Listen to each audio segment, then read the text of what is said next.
Hey guys, it's here bringing you another video. Now welcome to episode 2 of what we're calling Road to Redemption. So this is the series where we're playing on the Huzzy account, my OG main account, and we're recovering it. So here's the load of Maduda. So it's a high plat game. Playing Malzahar today. And I know Malzahar isn't the most, crazy champion, but in essence, I was first pick in the whole game. Like, not just first pick, blind picking for mid. I was first pick in mid in the game, in the lobby. So I had to go with something generic. Like, it's that simple. You've got to be a bit smart. Don't go specialist, because the more specialist you go, the more countered you can be. So just pointing out a few things, that there's a one-trick Jhin on the enemy team, a roaming Pyke, obviously. I say unfortunately, but we have a Yuumi, which it means the Pyke's going to be roaming and the Yuumi is not, and that is something that I knew straight away was going to happen. And we're against a Cassio. Now, the Cassio was a top lane main, but did have Cassio games this season. But Mal's, he's just generically good in the current meta. To be honest, and, I'm typing in the bottom left there, Mal's pick equals first pick. In mid lane still to this day, I am picking for not a mage matchup. I am picking for the kind of assassin roamer matchups, because they're still fundamentally the most popular champions. Mages are making a comeback, and the funny thing is, I'm actually recording this video before the Vex launch happens, but this video is going to be coming out after that. So I'm not streaming, so I actually can say Vex is going to be, as I've mentioned in her launch video, and if you've not watched it, please go check it out. Vex is going to be a mage that actually counters the meta. And Cassio is much the same, Mal's is the same, but Vex literally gets stronger when people are using mobility around her, and so much of League is mobility. So for a mage, for that, and mages are already starting to make a comeback. Here's, by the way, the build that I'm just going to do. Very standard Leandries into Riley. Easy peasy lemon squeezy. But yeah, mages are making a comeback already, and then I think with Vex I think she's gonna be very popular, and then she also technically counters the mobility meta of mid lane. I think mages are definitely making that big comeback finally, and it's not like Riot's really buffed mages. If anything, they keep nerfing mages that are good in the current meta that Riot love. They've nerfed Malzahar, they've nerfed Annie, they've nerfed Cass maybe as well. Like, any mage that has been okay in the current meta against their beloved assassins this season, Riot has nerfed them. The fact of the matter is, this is happening more. People are just picking mages, and I do part and parcel give it the Ornn treatment personally. The Ornn was the top laner to play, and yes, my bot lane gets killed straight away. Good start. It is, by the way, Dark Harvest Caitlyn that I've not been an incredibly big fan of, and for the most part, I've not been a big fan of it because I've seen a lot of them do really bad. But the Ornn kind of situation rings a bell to what is going on at the moment. Fundamentally, Ornn was pick or ban every game, and then kind of out of nowhere, people stopped playing him. I honestly think just unanimously people got bored of it. Like, people just do get bored of things, and I think the community as a whole kind of just got bored of the Ornn meta top lane. I think that kind of might be happening, and yes, Yuumi goes down in bot lane also, so really bad start for my bot lane, which I guess is a typical Huzzy bot lane so far.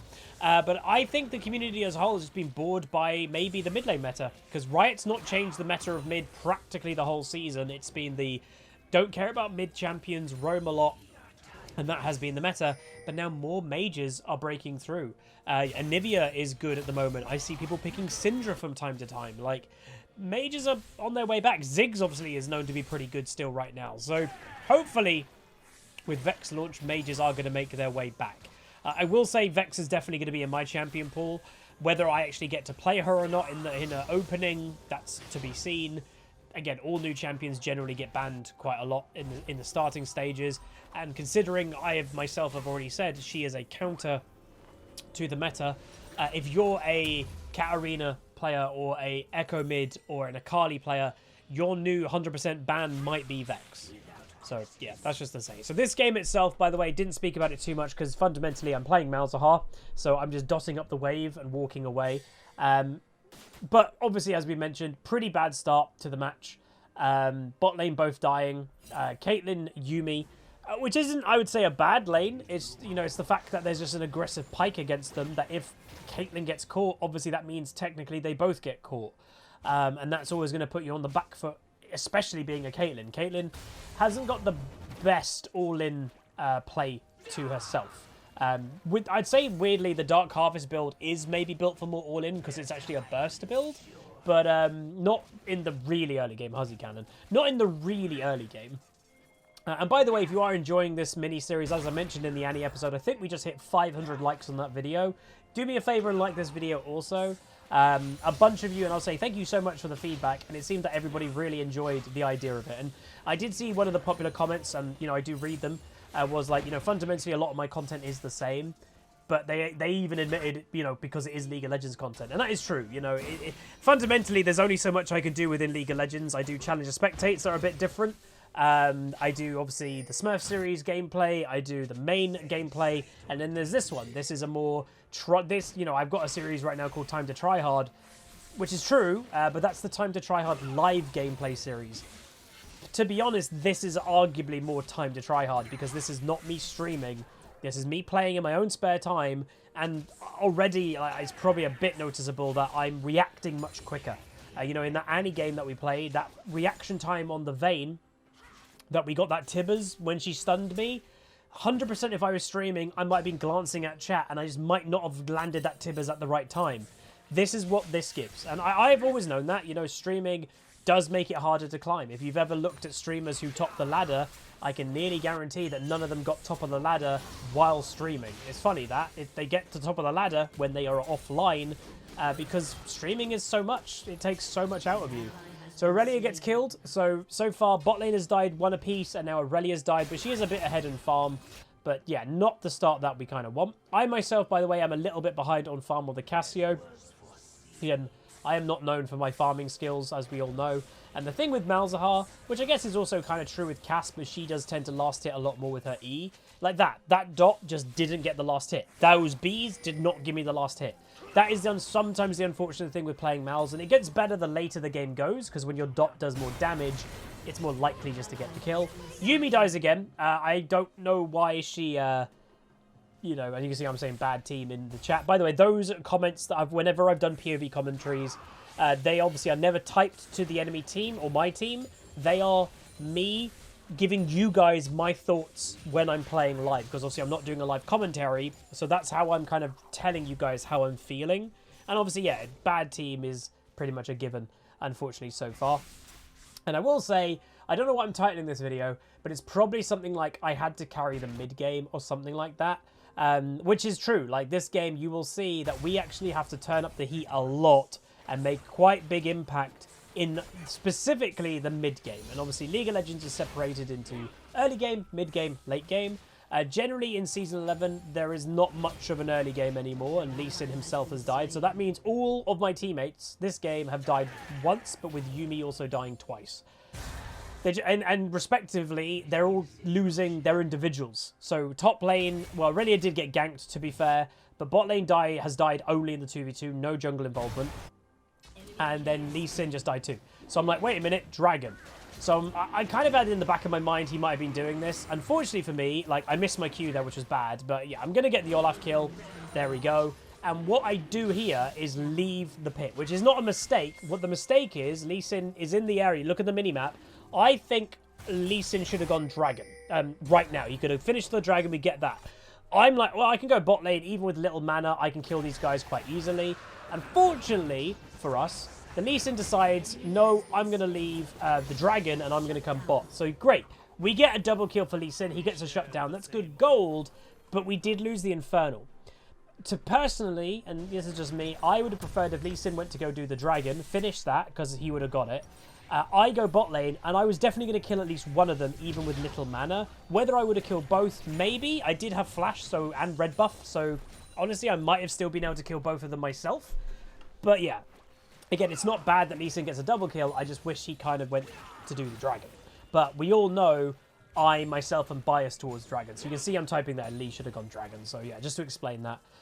By the way, yep, in the minimap, if you haven't noticed, Pyke is top. So the roaming meta is not just in mid. Roaming, I'd say personally, supports are roaming way too much as well. Like, so much so that I personally will not probably play AD carry in the EU Northeast series anymore.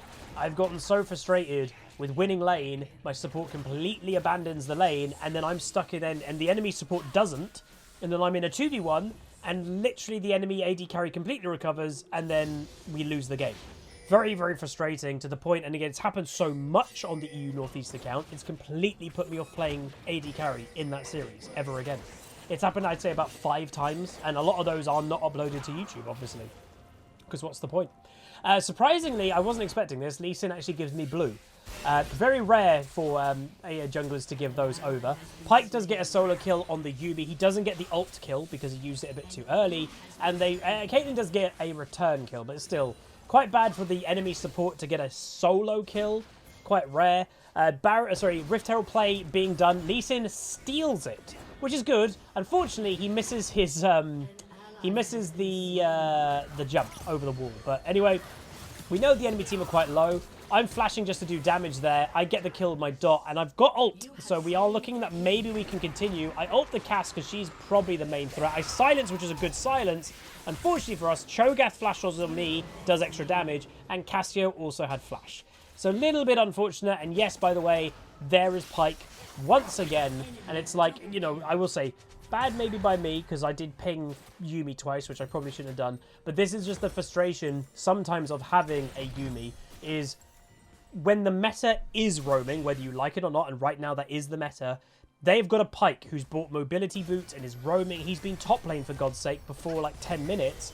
Our Yuumi obviously has no sense of roaming at all. And you can see I'm pinging the Jhin because in no world should they be letting this Jhin live. So they do get the kill, which is good. But every single time this Pyke is seen elsewhere, and I'm typing, I think, down the bottom left, they should go all in on him. And that is something that a lot of the time doesn't happen. That, you know, they just be a bit too lazy about it and go, oh, just let the Jhin free farm and the Pyke's roaming. No, go all in on that Jhin. Punish him for being alone. And that's thankfully that time it happened, which is good. So the game itself, we are currently half kills. So 6 kills for us, 12 kills to the enemy team. I'm 2-on-2, which isn't too bad. And farm-wise, 84 at 11 minutes, which is, you know, for me is not bad either. They're going for the tower in bot lane, so they do get the initial damage. They kill the Pyke, and they kill the tower. And then I'm just spam pinging, yo, be careful. There's Cassio, so she is bot lane. And right now, I'm too late to go down there. So I'm just committing to plates. So it's that simple. Like, guaranteed income versus potential roaming. Of all people, the Aurelia actually made away bot lane. Terrible kick by the Lee Sin, unfortunately, but they do end up getting the Caitlyn. And now the Jhin and the Olaf are going to do their best to continue going forward. And, you know, again, maybe people say, oh, Huz, maybe you should have moved down by now. Maybe. But I'd rather, right now, the guaranteed income. You know, it would have taken me ages to go down there anyway. And I probably would be arriving, I'd say, about now, maybe. And I've now got 2 or 3 plates, guaranteed income, and I don't think I would have done that much down there anyway. Like, I really don't. And this is quite humorous, by the way. So this Pyke, I will say, he was a Pyke main. Maybe a one-trick. I just one-bang him, one combo, he's dead.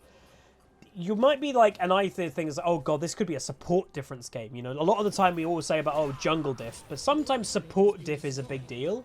And we have a Yuumi who's never going to roam. Obviously, it's a Yuumi versus a Pyke who has been all over the map already.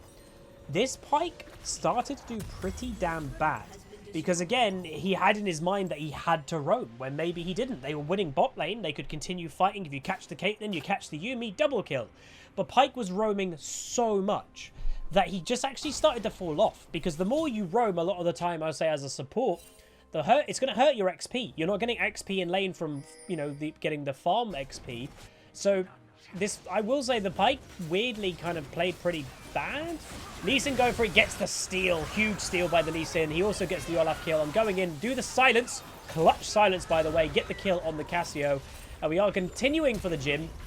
And that was the most unfortunate timing for that Jhin I've ever seen in my life. Do you guys see that? He literally was running away, and then a boulder spawned in front of his face. That is so unfortunate. Anyway, I'm coming over just to help the Aurelia out, because I'm like, okay, this Pyke is now top lane again. Arguably, he shouldn't really be top lane. And here we go. So I hit the Q, I get the E, and yep, Pyke once again is dead. So this is where I'm talking about. This is the mid-game. We landed the silence on the Cassio to not let her kill the Lee Sin. Obviously, great steal by him. Teleporting top lane, not letting Aurelia die, killing the Pyke again. these little things are going to be very demoralizing for the enemy team, not quite getting these kills. And now we are 5-1-3 on Malz. We have 8 kill participation in 13, so that's over 50%.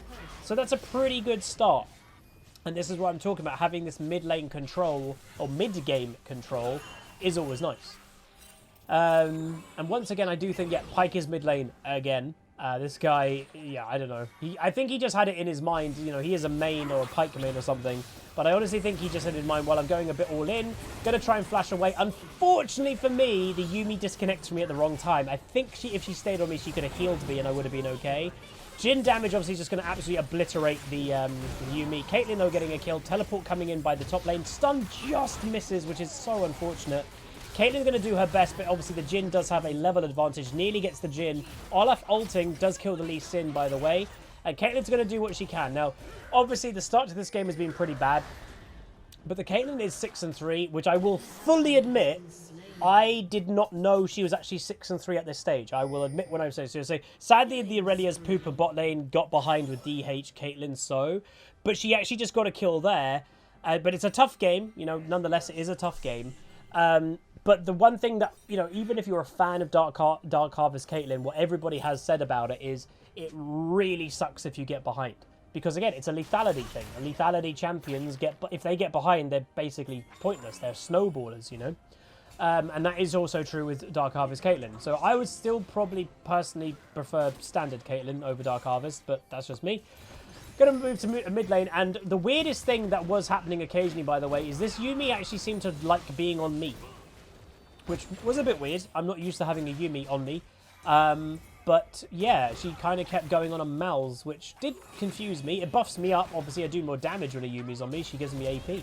They get the Olaf flash, which isn't too bad. And Pyke, by the way, was behind us.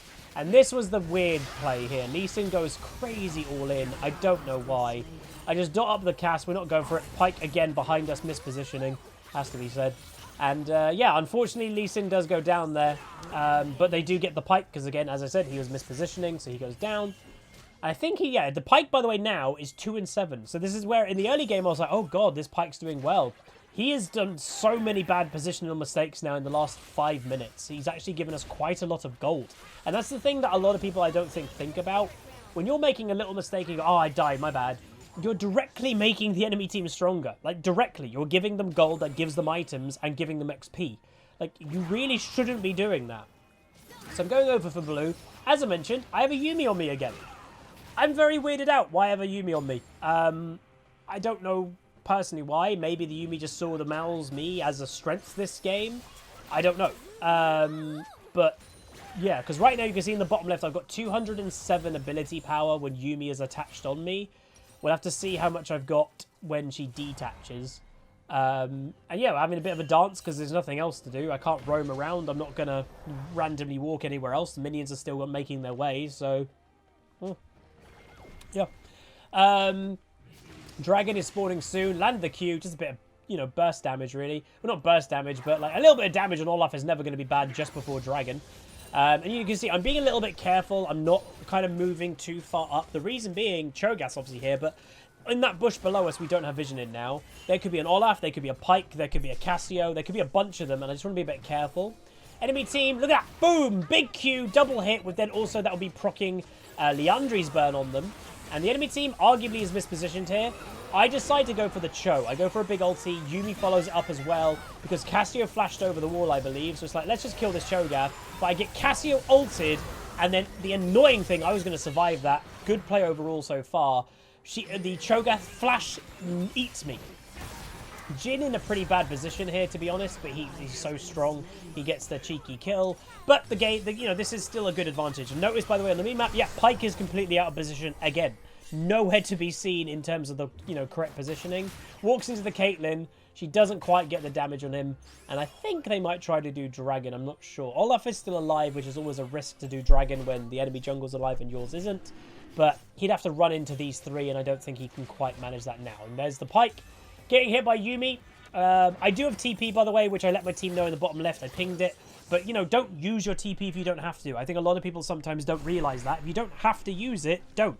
Because if you don't need to use it, you can save it for another time. So I decide, with having teleport up, I may as well go top.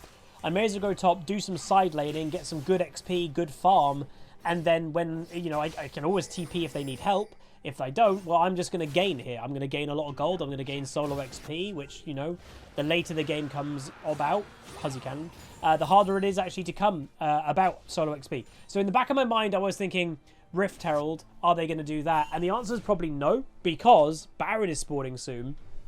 And I think it's around 19 minute 40-ish that the Baron actually kind of kills the Rift Herald. And if you don't kill it before that, you know, even if it's on 100 health, there'll be a moment that the Rift Herald will just die and you don't get it. Which is probably pretty disheartening if you're killing it during that moment and you're like, oh, well, never mind. Making my way back to mid lane though, because again, I don't want to be top lane all the time, I will say, because some people are like, Huz, why did you leave top? You could have continued side laning, XP, gold, etc. True, but I know I am also personally pretty uncomfortable with side laning because I do have trust issues with my team. Meanwhile, Olaf goes completely all in for me, which I wasn't really expecting, if I'm honest, and you can see I'm ulting him.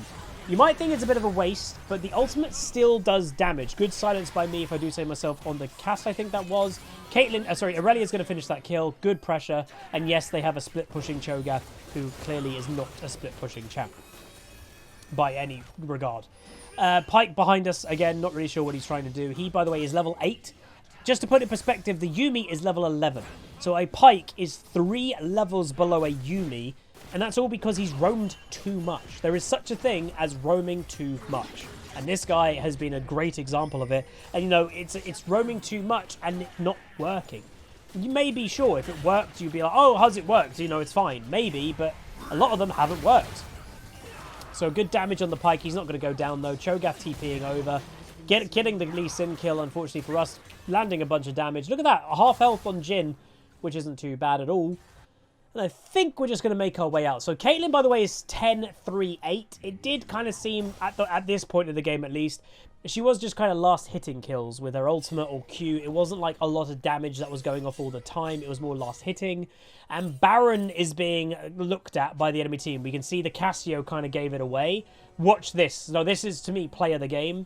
Opening with a big Q, double stun into the Jhin ultimate. Yuumi then ulting over the top. I get 1 kill, I get 2 kill. And unfortunately, yes, I am going to go down, but Olaf does too. So that double Q opening was legit really good. And that was a huge play. And if you look, the Pyke's dead again. And now the kills with, you know, the enemy team, remember, at one point were double our kills. We have now caught up. We are now even, 26-26. And arguably, we most likely at this stage of the game, and now we're taking the lead with kills, we probably are heading gold at this stage. Baron is being called. Again, I have TP. I've not used it, and that's the point. If I used it earlier and I wasted it, I wouldn't have it now. That maybe it is needed. But I'm still not going to randomly waste it, by the way, because there's no point. Hold on to it if you don't need to use it. The enemy team are, you know, well, they've respawned. Olaf could be in the area. And by the way, I'm spam pinging it because there's no vision. So the reason why I was spam pinging my TP, by the way, was to be like, oh, I'll put a ward down if Malzahar wants to teleport. I wouldn't have teleported straight away, but even if I wanted to there was nothing for me to teleport on from what I could see. There's no vision. There was no ward. There's none of our champions that have like a thing that you can teleport on, like Thresh, Lantern, or Jarvan E. So like, even if like, oh, Malz, why didn't you TP? There was nothing to TP to. I would have had to TP to mid tower and ran there probably, which isn't great. Huzzy cannon again. Every time. But yeah, item build, by the way, fairly standard. The only thing that I've added that, I don't know, this game may not have been needed, the tier. Tier is optional, I will say, on Malz. You don't 100% need it every game. But I chose to do it this game just to make me very healthy with mana, you know, especially that maybe I didn't need tier this game because how much the Lee Sin was nice. He gave me the first blue after the initial clear. Like, that isn't common anymore in League of Legends. So again, using my Q, by the way, to scout bushes. Do use that, by the way. It's an effective, you know, scouting tool. And the enemy team is kind of grouping. I was thinking about going for that ultimate on Jhin there. If I was in range, I definitely would have. If I had flash, I might have flashed for it because Aurelia would have been able to follow up. We are now looking to take over the area. So I do get hit by a bit of abilities here or there. We did proc, I think, the Shurelias that Yuumi's got, I think, or something there. And here we go. So a potential big fight is going to break out. I would have liked to get rid of that blasting wand, and Aurelio's technically out of position, it has to be said. So Olaf's going all in. Again, arguably the wrong target to go all in on, so we are looking just to kind of bully the enemy team away. Bully them away enough. Unfortunately, I get my ultimate off, but then instantly cancelled because the ult goes off after mine, unfortunately. Gonna go then for the pike. He's dead too. And in essence, we lose Aurelia because, again, she did slightly misposition in the pit. But for her mispositioning, she does die for the enemy team ace. That's okay. So Lee Sin pinged us away, I think, from the dragon. He's like, you go push, I'll do the dragon, which is the correct call. And that was great. So once again, we managed to do well. So the Caitlyn did turn her game around. Obviously, they started by losing lane pretty damn badly. And arguably, I will say, where did the comeback start to happen? I know I've mentioned it a bunch this game, but it was when the Pyke started to roam, that's when the Caitlyn and the Yuumi started to make a comeback. It really was. And then obviously my mid-game of doing a couple of really nice things, it opened up the Caitlyn to get some last hits of kills, and that's kind of brought her back as well. So very happy with the game here. Again, generally Malzahar isn't a super carry champion, by the way. You do want something like a Caitlyn or something to be the carry, and you can basically set them up. Malz, don't get me wrong, can still do a lot of damage. It just isn't that kind of like, wham, bam, I've carried the game, you're welcome type of champ. He just isn't. I think my next item, for those that would wonder, by the way, and I just noticed I'm really low in the camera. I don't know why. But anyway, my next item would be Demonic Embrace, for sure. So I was thinking of just side laning and waiting to reveal myself. Obviously, I do have TP, and I think I do decide to TP any second. Like, I would like to get the top tower, but I'm like, screw this. Aurelia's 2v1ing and I'm TPing. So unfortunately for me, I could have stayed top. Aurelia died. Obviously, Cassio died. Aurelia's a stupidly overpowered champion. She just survives the Cho'Gath damage, and Caitlyn gets the Jhin. And again, this Jhin, let's be honest, has been, for the most part now, apart from, like, 5 minutes into the game, 10 minutes into the game, he has been alone. He has not had a support this game. Jhin has abandoned this Jhin to be, like, doing Jhin thing. The Pyke has abandoned the Jhin. And I think that has really hurt him. I know Pyke isn't played as that typical, I'm going to support you champion, but, yeah. So, I do an ultimate on the Pyke straight away, just to stop him potentially doing anything. We get the Olaf, we get the Pyke, and that, ladies and gentlemen, is the game. So, really good game. I was very happy. Really good mid-game by myself, if I do say so myself. But that is the second game that I've played on the Huzzy account, and that is 2 wins in a row with, I would say, good performances in both games. Which is very, very happy, or it makes me very, very happy. Honouring, I think I honour the Caitlyn for staying cool, because again, her early game went really bad, but she obviously kept a general good mental to keep going. And she ended 17-3-10. I weirdly had the most farm in the game. I beat the Aurelia by 1. And damage-wise, doing the second most damage on my team, third most damage in the game. And if you can see, the mid lane difference is huge. Nearly 7,000 damage difference is that? No, more. 9,000? Yeah, nearly 9,000 difference in damage. That's pretty damn big. It's roughly, and again, a lot of tower damage. And there's the pressure difference also. Casted 0 tower damage. I did the third most in the game. That's not bad either. But honestly, very happy. The biggest gaps of damage, from what I can tell, were obviously the Caitlyn and the Jhin, and then also me and Cassio. And then, also Aurelia's and Cho'Gath's is there as well. But yeah, pretty damn good. I was happy with that. But if you guys enjoyed, do throw a like on the video, throw a comment. Do let me know if you are enjoying this idea of a series to recover the account. And I'll see you guys next time. Goodbye.